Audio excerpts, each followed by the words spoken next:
Hi, a warm welcome to everyone in SOC 101. This week we're going to be talking about how we view the government in sociology, how we study the economic system in relation to the government, the political systems, and everything of the sort. And this is the first lecture. So let's start with a question. Why study politics in sociology? Why not just let the political scientists do their job?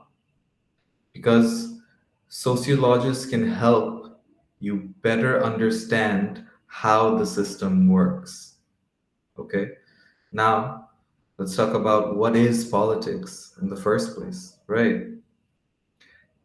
Politics is the major social institution by which society organizes decision making and distributes power and resources. What does this mean? It means that politics has an obvious link to the government, but also includes things outside of it, like political organizations, like political parties that we have here in Bangladesh and all over the world in democratic political systems, and also lobbyists that like exist in America, and social movements itself are considered acts of politics, right? Because they are acts of political resistance. Now, voting can be seen as a political action, but so is going to a protest or boycotting a company, right? There's so many ways you can take part in political action. You do not need to be a part of a government to do that. But why do we categorize these things as political action, right? In sociology, we look at these particular aspects in society that exist. Going to vote. Why are you voting for this particular person? Why are you boycotting this company? Why are you going down on the streets to protest some kind of uh, I don't know, issue you have with transport, with the workforce you're working for, with maybe even the government that's ruling over you, you know? Because these acts, they are able then to influence societal decision making. And it also then is able to decide how power gets distributed in society. Now, the difference between political action taken by the individual and that of the government is that the government is a major formal organization that regulates politics. Hence, they are responsible for the major decisions that have been made to in society, in that particular society. Now, what gives the government the space to do so, right? Let's look at what Weber says.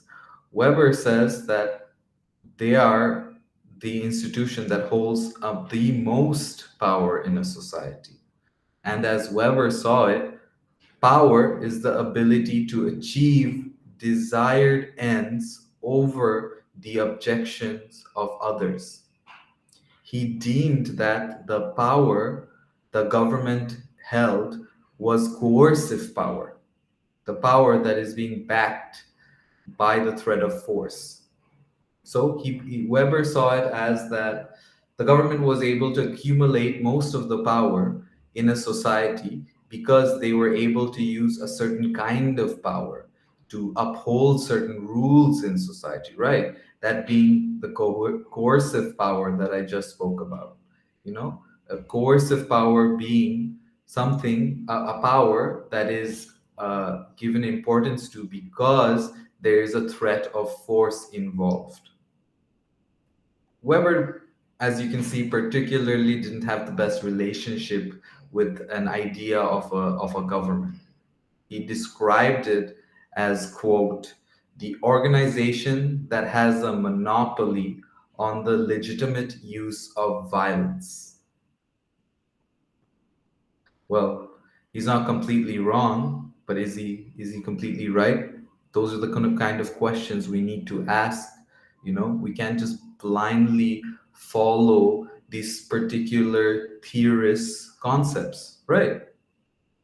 No, we will talk about it more so in the lectures going forward, and talk about it more in class when we have this discussion about politics in Bangladesh, about politics all over the world, what's happening, right?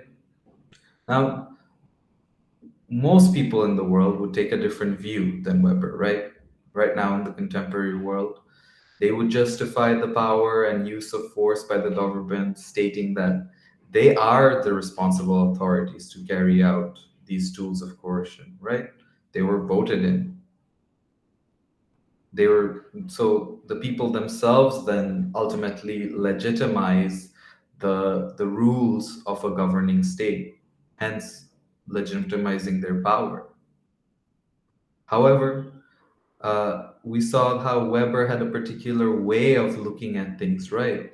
But even he had to give to the fact that violence is never the first thing that a government looks to. It is actually only used in the worst case scenarios, you know? And that is something important that we must consider. That if it is the worst case scenario, or is it the first thing that the government is using, that coercive power, that threat of force, in order to ensure some kind of loyalty, some kind of law being upheld in that society.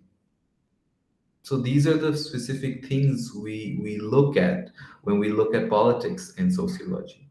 And it will be important for you to understand that in this course. That is the end of this lecture. Thank you.